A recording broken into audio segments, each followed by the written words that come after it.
উপাসনা আর সাধনা এই দুটোতে একটা তফাৎ আছে।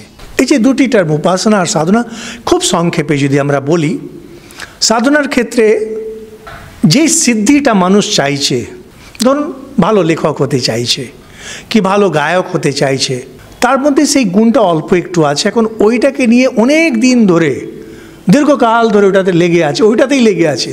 যদি জিজ্ঞেস করে তুমি কি হতে চাও, আমি ভালো সাহিত্যিক হতে চাই তাই লিখে যাচ্ছি, ভালো গায়ক হতে চাই তাই আমি গান প্র্যাকটিস করে যাচ্ছি।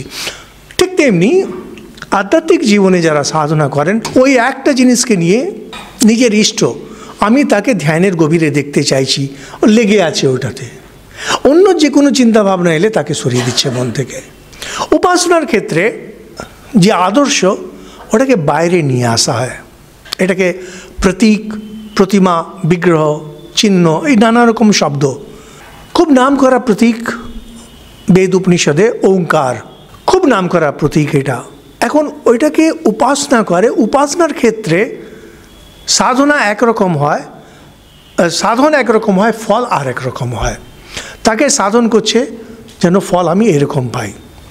ঠাকুরের কাছে গিয়ে যখন আপনি নিয়মিত গিয়ে উপাসনা করছেন, ঠাকুরের নিত্য পূজা দিনের পর দিন, দিনের পর দিন, দিনের পর দিন করে যাচ্ছেন, ঠাকুর দুটি টাকা দাও।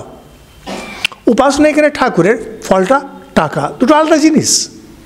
সাধন যখন হবে, তখন যখন টাকা আয়ের জন্য সাধন, ঠিক ওইটাতে নেমে যখন হবে, তখন ওইটা যাবে যে অর্থশাস্ত্র সাধনা, কিভাবে আমি টাকা আনতে পারি ওইটা দিয়ে।